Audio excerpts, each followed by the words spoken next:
जय हिंद दोस्तों स्वागत है आपका आपके अपने YouTube चैनल ज्ञानदेव होस्ट में। और इस वीडियो में मैं आपको बताने वाला हूं कि कैसे आपको UPSC NDA 2 online form 2021 mobile से फिलअप करना है। तो आप इस वीडियो को देखते रहिए, मैं आपको इसके बारे में पूरी जानकारी देने वाला हूं, जिससे कि आप इस फॉर्म को बिना किसी मिस्टेक के घर बैठे मोबाइल से भर पाएंगे। तो चलिए दोस्तों शुरू करते हैं। दोस्तों यहाँ पर अभी जो आप वीडियो में देख पा रहे हो, ये हमारी jobsgyan.in की ऑफिशियल वेबसाइट है, जहां पर मैंने आपको इस फॉर्म के बारे में पूरी जानकारी दे दी है। आपको यहां पर एलिजिबिलिटी की संपूर्ण जानकारी चेक करते हुए नीचे आना है और नीचे आकर के आपको अप्लाई ऑनलाइन के ऊपर क्लिक करना है। इसके ऊपर क्लिक करने के बाद दोस्तों आपके सामने कुछ ऐसा इंटरफेस आ जाएगा, जहां पर आप देख भी सकते हो कि आप लोग इस फॉर्म को 9 जून 2021 से लेकर के 29 जून 2021 तक भर पाएंगे। तो यहां पर आपको सबसे पहले पार्ट 1 रजिस्ट्रेशन के ऊपर क्लिक करना है। इसके ऊपर क्लिक करने के बाद आपके सामने इंस्ट्रक्शंस आ जाएंगे, आप चाहे तो उनको रीड भी कर सकते हैं। आपको यहाँ पर इनको चेक करते हुए नीचे आना है और यस के ऊपर क्लिक कर देना है। यस के ऊपर क्लिक करने के बाद आपके सामने रजिस्ट्रेशन का मेन पेज आ चुका है। अब यहाँ पर सबसे पहले आपको अपना नेम 10th की मार्कशीट के अनुसार फिलअप कर देना है और पूरा नाम आपको इसी बॉक्स के अंदर भरना है। फिर दोस्तों यहाँ से जेंडर सिलेक्ट कर लीजिए। बेसिकली इसमें मेल कैंडिडेट ही अप्लाई कर पाएंगे। डेट ऑफ बर्थ आपकी क्या हो, यहाँ से आपको सिलेक्ट कर लेनी है, पहले डे, फिर इसके बाद में आपका जो भी मंथ है वो, और एंड यहाँ पर आपको ईयर सेलेक्ट कर लेना है। जिनकी डीओबी इन ईयर के अंतर्गत है वही इसमें अप्लाई करने के लिए एलिजिबल हो पाएंगे। इसके बाद आपको अपने फादर का नेम यहाँ पर 10th की मार्कशीट के अनुसार ही फिलअप करना है। ये फिलअप करने के बाद यहाँ पर नीचे आपको अपनी मदर्स का नेम एंटर करना है। ये भी 10th की मार्कशीट के अनुसार ही होना चाहिए। तो चलिए हम यहाँ पर इसको फिलअप कर देते हैं। नेशनलिटी में आपको इंडियन सेलेक्ट कर लेना है और मैरिटल स्टेटस भी आपका अनमैरिड ही रहेगा, क्योंकि इसमें अनमैरिड कैंडिडेट ही अप्लाई कर पाएंगे। कम्युनिटी, तो कम्युनिटी के बारे में आपको प्रॉब्लम हो सकती है, इसलिए जानकारी अच्छे से समझ लीजिए। अगर आप यहाँ पर जनरल सेलेक्ट कर रहे हो तो आपके सामने कोई अतिरिक्त ऑप्शन नहीं आएगा और आप नीचे आराम से ये आंसर कर पाएंगे कि क्या आप माइनॉरिटी कम्युनिटी से बिलोंग करते हो या फिर नहीं करते हो। उसके अकॉर्डिंग आपको आंसर देना होगा। अगर आप यस कर रहे हो तो आपको यहाँ पर चूज करना होगा कि आपकी कौन सी कम्युनिटी है। इसके बाद अगर मैं यहाँ पर कास्ट कैटेगरी में जो आपकी कम्युनिटी है, इसमें मैं जनरल के अलावा कोई और सिलेक्ट करता हूँ तो अगर मैं यहाँ पर कास्ट कैटेगरी में जनरल के अलावा ओबीसी सिलेक्ट करता हूँ तो आपके सामने एक ऑप्शन आएगा, do you belong to creamy layer. अगर आप क्रीमी लेयर से बिलोंग करते हैं तो आपको यहाँ पर यस करना होगा, नहीं तो आपको नो करना है। अब कुछ कैंडिडेट को ये कंफ्यूजन है कि क्या उनकी कास्ट या फिर कम्युनिटी क्रीमी लेयर के अंतर्गत आती है या फिर नहीं आती है। तो मैं आपको बता दूं कि जो आपका कास्ट सर्टिफिकेट है वो आपको रीड करना है। उसमें रीड करने के बावजूद आपको मिल जाएगा कि हाँ आपकी कास्ट क्रीमी लेयर के अंतर्गत है या फिर नॉन क्रीमी लेयर हो। तो आपको वहां पर उसके अकॉर्डिंग उसको रीड करने के बाद आंसर करना है कि आप क्रीमी लेयर के अंदर आते हो। अगर आते हो तो यस कीजिएगा, अगर आप नॉन क्रीमी लेयर कैंडिडेट है तो आपको यहाँ पर नो करना है। अगर हम यहाँ पर आपकी कैटेगरी ओबीसी के अलावा एससी एसटी सिलेक्ट करते हैं तो आपके सामने ऑप्शन आएगा कम्युनिटी सर्टिफिकेट नंबर, यानी कि जो आपका कास्ट सर्टिफिकेट नंबर है वो यहाँ पर आपको एंटर करना होगा। ये एंटर करने के बाद दोस्तों यहाँ पर आपके सामने नीचे है community certificate issuing authority destination, यानी कि जो आपका कम्युनिटी सर्टिफिकेट है वो किसके द्वारा इशू किया गया, उसकी डेस्टिनेशन क्या है। तो बेसिकली यहाँ पर आपको अपनी जो आपकी सिटी है उसका नाम दे देना है, यानी कि कौन सी डिस्ट्रिक्ट से आपने अपना ये सर्टिफिकेट इशू कराया है। स्टेट का नाम इसमें अगर आप देना चाहे दे सकते हैं, बट मैं आपको प्रेफर करूंगा कि आप डिस्ट्रिक्ट का नाम दे, क्योंकि यहाँ पर आपसे डेसिग्नेशन पूछी है। स्टेट में सभी डिस्ट्रिक्ट आ जाती है, बट यहाँ पर आप अपनी डिस्ट्रिक्ट का नाम डाल दे। फिर यहाँ पर दोस्तों आपको डेट भी डालनी है कि आपने कब इसको इशू कराया है। तो यहाँ से आपको पहले आपका जो ईयर है वो सिलेक्ट कर लेना है, फिर यहाँ से मंथ, और इस प्रकार से आपको इसको सिलेक्ट कर लेना है। फिर यहाँ पर दोस्तों नीचे आपके सामने जानकारी आती है एजुकेशनल क्वालिफिकेशन की। तो आपको यहाँ पर 4 विकल्प देखने को मिल पा रहे हैं। पहला विकल्प वो है जिन्होंने 12वीं पास कर ली है, बट वो जो 12वीं पास की वो फिजिक्स केमिस्ट्री एंड मैथ के साथ नहीं की थी।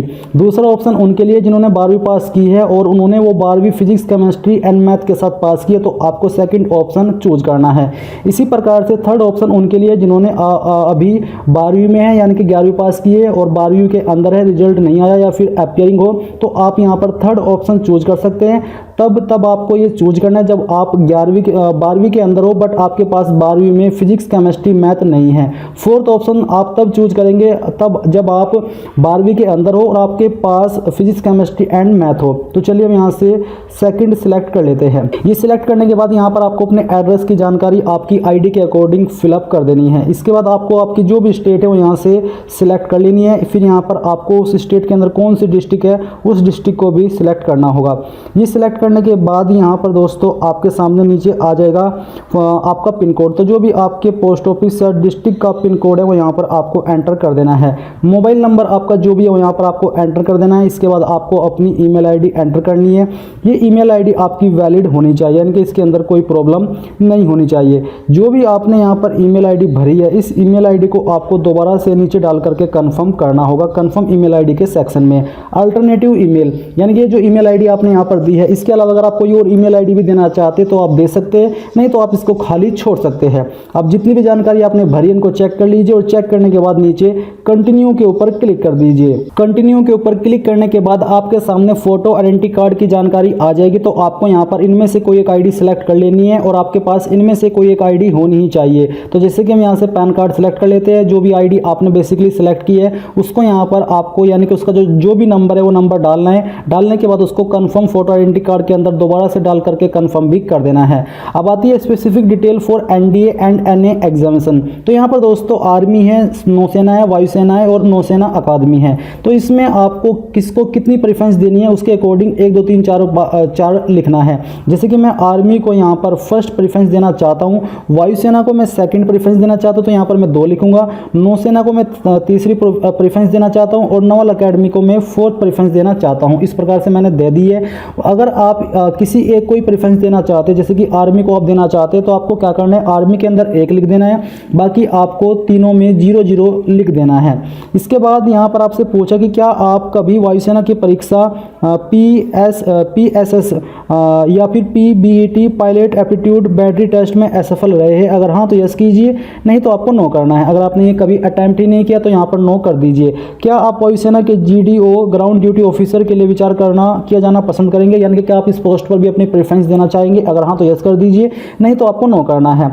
इसके बाद है क्या आप सैनिक स्कूल मिलिट्री स्कूल के विद्यार्थी है। अगर है तो यस कर दीजिए, नहीं तो आपको नो करना है। फिर आपसे पूछा कि क्या आप JCO NCO अन्य रैंक के अधिकारियों के पुत्र है और सैनिक मिलिट्री स्कूल के विद्यार्थी है। अगर है तो यस कर दीजिए, नहीं तो आपको नो करना है। अब ये जानकारी चेक करने के बाद आपको नीचे कंटिन्यू के ऊपर क्लिक करना है। अब यहाँ पर आपके सामने आपके रजिस्ट्रेशन की जानकारी का प्रीव्यू आ चुका है, जहां पर आपके द्वारा भरी गई सभी जानकारी को आप चेक कर सकते हो। और अगर आपको लगता है कि कहीं पर कोई जानकारी गलत है तो आप यहाँ पर उसको अपडेट के ऊपर क्लिक करके अपडेट भी कर सकते हो। बट अगर आपको लगता है कि सभी जानकारी सही है तो आपको यहाँ पर जानकारी को चेक करके ये कैप्चा कोड फिलअप करके नीचे आई अग्री के ऊपर क्लिक करके यहाँ से ओके कर देना है। ओके करने के बाद दोस्तों यहाँ पर जो आपका पार्ट 1 है वो कंप्लीट हो जाएगा। बट जो कैंडिडेट इस फॉर्म को जनरल OBC से भर रहे हैं उनको यहाँ पर ओके करने के बाद एप्लीकेशन फीस पे करने के पेज पर सेंड किया जाएगा। वहाँ पर पहले उनको एप्लीकेशन फीस पे करनी होगी। जैसे उनकी एप्लीकेशन फीस पे हो जाएगी तो आपको यहाँ पर इस वेबसाइट के ऊपर ट्रांसफर कर दिया जाएगा, जहाँ पर आप यहाँ पर अपने रजिस्ट्रेशन की जानकारी का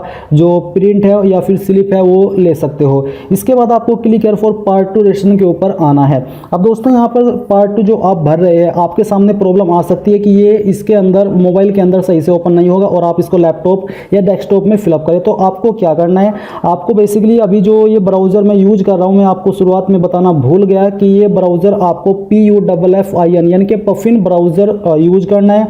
उसके अंदर इस वेबसाइट को ओपन करना है। ओपन करने के बाद दोस्तों इस वेबसाइट को आपको डेस्कटॉप मोड में चलाना है। अभी आप यहाँ पर इन 3 डॉट के ऊपर राइट साइड में क्लिक करेंगे तो देखोगे कि मैंने इसको रिक्वेस्ट डेस्कटॉप साइट यानी कि डेस्कटॉप मोड में चला रखा है। अगर आप इसको डेस्कटॉप मोड में चलाने के बाद क्लिक यानी कि पार्ट 2 के ऊपर क्लिक करेंगे तो ये यहाँ पर पार्ट 2 ओपन हो जाएगा, अन्यथा ये ओपन नहीं होगा।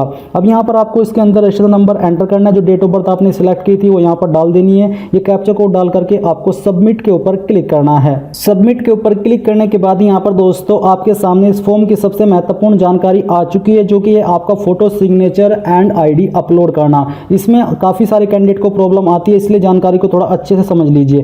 पहले तो देख लीजिए कि इस तरह के फोटो तो एक्सेप्ट किए जाएंगे, जो कि आप देख पा रहे हैं इस तरफ, और इस तरह के सिग्नेचर एक्सेप्ट किए जाएंगे। बट प्रॉब्लम यहाँ नहीं, प्रॉब्लम है आपके इनके डायमेंशन को लेकर के। तो जो आपके फोटो का पिक्सल है वो आपका 350 × 350 होना चाहिए और साइज 20 से 300 KB के बीच में रहना चाहिए, यानी कि 20 KB प्लस ही हो और 300 KB से ज़्यादा न हो तो आपका फोटो अपलोड हो जाएगा। इसी प्रकार से जो आपका सिग्नेचर है वो सिग्नेचर का आपका पिक्सल 1000 × 1000 होना चाहिए और साइज 20 KB प्लस ही रहना चाहिए। अगर कम बन रहा है तो आपको उसको किसी टूल का इस्तेमाल करके साइज को थोड़ा बढ़ा लेना है। आप यहाँ पर देख भी सकते हैं कि how to resize photograph and signature image, आपको क्लिक करके ऊपर क्लिक करके एक न्यू वेबसाइट पर जाकर के अपने फोटो को रिसाइज कर लेना है। देन आपको अपनी आईडी अपलोड करनी है, जो भी आईडी आपने सिलेक्ट की है उसका फॉर्मेट PDF का होना चाहिए और इसका साइज भी 20 से 300 KB के बीच में होना चाहिए। तो आपको क्या करना है, आपको चूज फाइल के ऊपर क्लिक करना और यहाँ से आपको चूज कर लेना कि आप कहाँ से इसको अपलोड करना चाहते हैं। मैं आपको आईडी अपलोड करके आगे का प्रोसेस दिखाता हूँ। तो यहाँ पर दोस्तों मैंने तीनों डॉक्यूमेंट अपलोड कर दिए, आप उनके नाम यहाँ पर देख सकते हैं। अब आपको अपलोड इमेज के ऊपर क्लिक करना है। इसके ऊपर क्लिक करने के बाद आप देखोगे कि यहाँ पर ये तीनों डॉक्यूमेंट अपलोड हो जाएंगे और आप उनका प्रीव्यू यहाँ पर देख पाएंगे। जैसे कि आप यहाँ पर देख सकते हो आपके सामने प्रीव्यू आ चुका है। अब आपको नीचे कंटिन्यू के ऊपर क्लिक करना है। इसके ऊपर क्लिक करने के बाद दोस्तों यहाँ पर जो आईडी आपने सिलेक्ट की थी उसका नंबर दिया था, वो नंबर आपको यहाँ पर फिर से डाल करके कंफर्म कर देना है। तो चलिए यहाँ पर मैं इसको डाल करके कंफर्म कर देता हूँ। तो यहाँ पर थोड़ा आपको वेट करना है, मैं यहाँ से इसको फिलअप कर देता हूँ। ये करने के बाद दोस्तों आप देखो कि ये वेरीफाई हो चुका है। अब आपको एग्जामिनेशन सेंटर के ऊपर क्लिक करके यहाँ पर अपना एग्जाम सेंटर कोई भी इनमें से एक सिलेक्ट कर लेना है। ये सिलेक्ट करने के बाद नीचे आपको आना है और I have read declaration and agree, इसके ऊपर क्लिक करना है। इसके ऊपर क्लिक करने के बाद आप देखोगे you have successfully submitted your application. अब आपको फॉर्म को प्रिंट करने के लिए व्यू प्रिंट एप्लीकेशन, इसके ऊपर क्लिक करना है। इसके ऊपर क्लिक करने के बाद रजिस्ट्रेशन ID यहाँ पर एंटर करके अपनी DOB सिलेक्ट करके कैप्चा कोड डाल करके सबमिट के ऊपर क्लिक करके आप फाइनली अपने एप्लीकेशन फॉर्म प्रिंट को ले पाएंगे। अगर अभी आपके पास प्रिंटर मौजूद नहीं है तो आप इसको PDF के रूप में सेव कर लीजिएगा और बाद में आप इसको प्रिंट करा लीजिएगा। इसी प्रकार से आप लोग UPSC NDA 2 ऑनलाइन फॉर्म 2021 को मोबाइल से भर पाएंगे। आई होप ये प्रोसेस आपको पसंद आया होगा। अगर आया है तो आप इस वीडियो को लाइक, शेयर और आपके अपने YouTube चैनल ज्ञानदेव होस्ट को सब्सक्राइब करके बेल आइकन को ऑन कर ले। Thanks for watching. जय हिंद।